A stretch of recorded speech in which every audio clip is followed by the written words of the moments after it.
It's Dr. Infinity, and this is White Pill Media. Have a white pill on me. Earlier, I guess 2 weeks ago or so, I got through the five Witcher books, and I made kind of a rant video on it. Didn't really care for them at all. There are some good parts in there, but I've been meaning to check out the first two books because they have some short stories, The Last Wish and Sword of Destiny, and I finally gotten through those two. I still have that one left. The author made it after I think The Witcher 3 came out, around that time. I'm probably gonna check it out because I bought the fucking thing. But so I'm just gonna kind of go through some notes I made as I was reading, and that's gonna be it. The Last Wish. Just a cliche opening for the book with Geralt walking into a bar and he's this badass beating up ruffians. It's just a little too generic. I think there are a lot of other ways to introduce your character, and it's more cliche than I was expecting, even though I don't think the writing's very good in these books, but more cliche than I thought it was going to be. We get the story of King Foltest and his daughter Ada.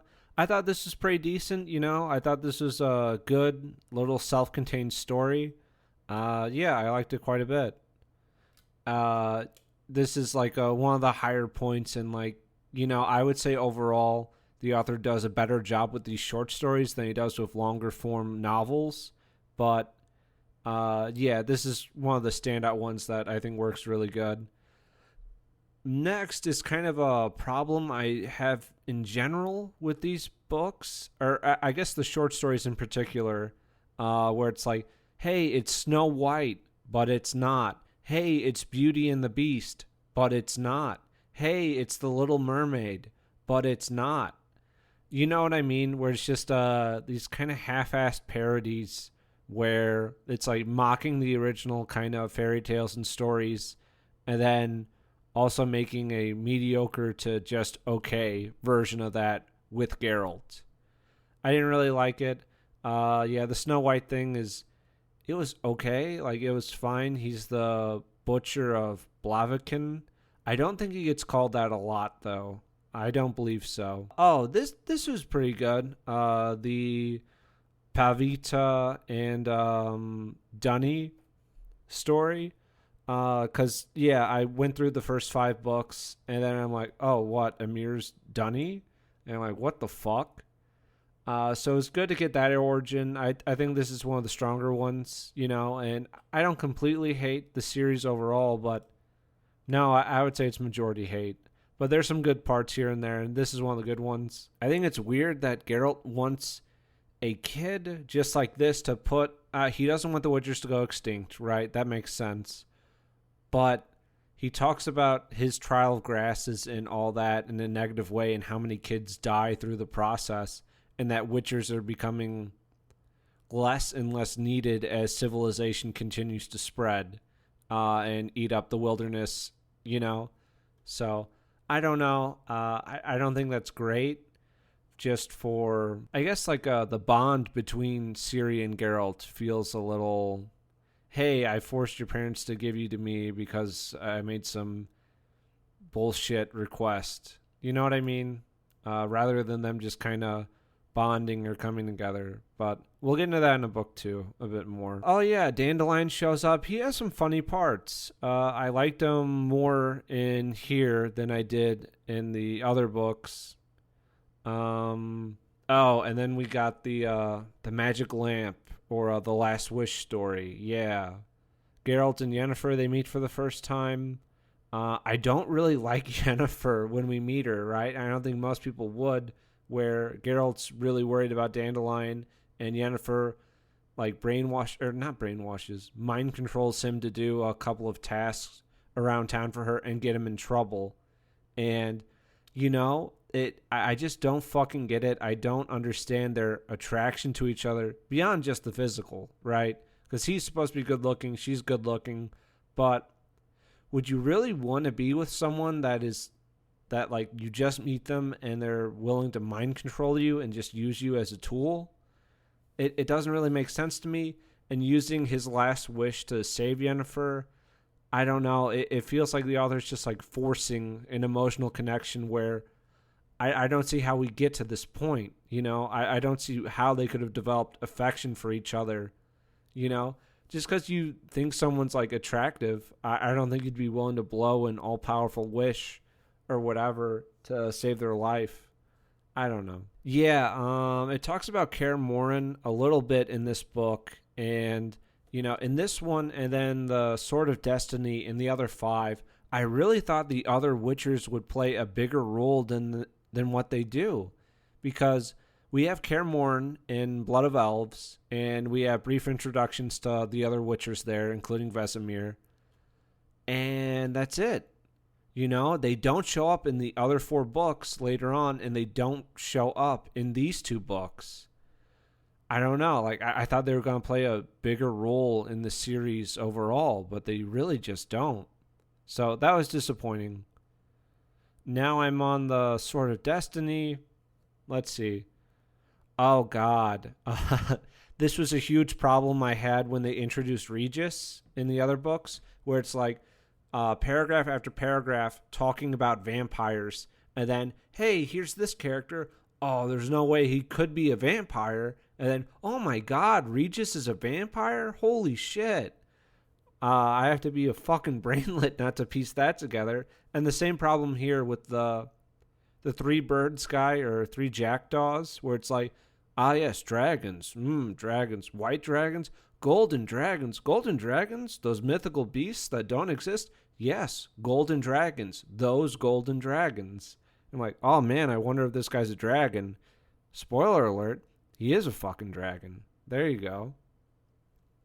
Stupid, stupid, stupid, stupid. I thought the author had some decent funny bits here, like page 31. Geralt and the guys are talking about how to kill this dragon, or how to split up the bounty, and Yennefer shows up.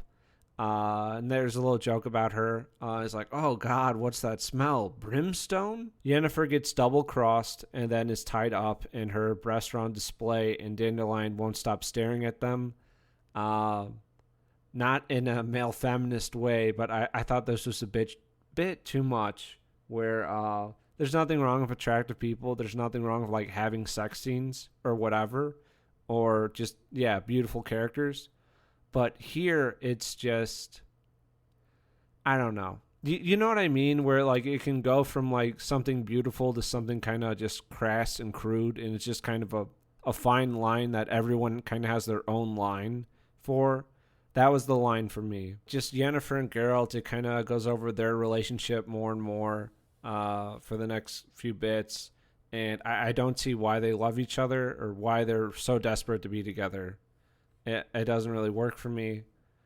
The Doppler story. That sucks dick. That Doppler morality is dog shit. I really dislike this author.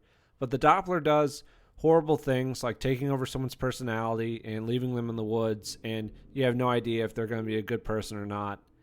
And then everyone just grins and bears it, and is just totally cool with it at the end of the story. And that just doesn't work, to just have these creatures that take on human form and impersonate, or well, not even human form, but just live among, you know what I mean? It would be like, it's weird, and it's always so bizarre that everyone's okay with it, that they're fine with these creatures living like this. A decent bit with Dandelion and the shells on 227 and 228, with him just like throwing trash everywhere, and Little Eye's like, what the hell's all this shit? He's like, I don't know, maybe some birds brought it in. Don't blame me, So yeah, Dandelion has a few good moments. I actually like Little Eye and Geralt quite a bit. Like, they seem to actually like each other, and they're pleasant to each other. And I just don't know why it can't be Geralt and Little Eye, or if Yennefer and Geralt can't have a relationship like this, because this seems actually good.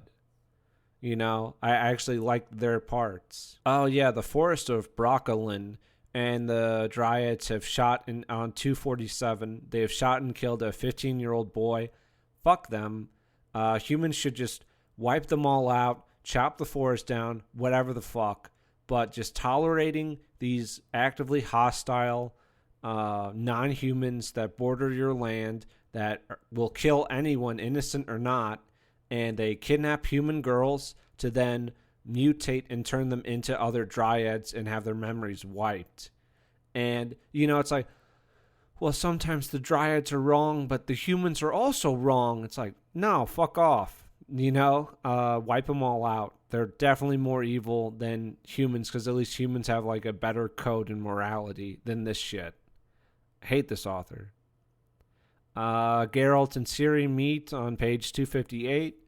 They have some it's a decent section with them. Boring section with Geralt wounded and he has this hallucination scene. I was just skimming through that shit. Terrible. 353, the healer who looks after him after he gets wounded defending that guy on the bridge is Vizina, and this is his mother.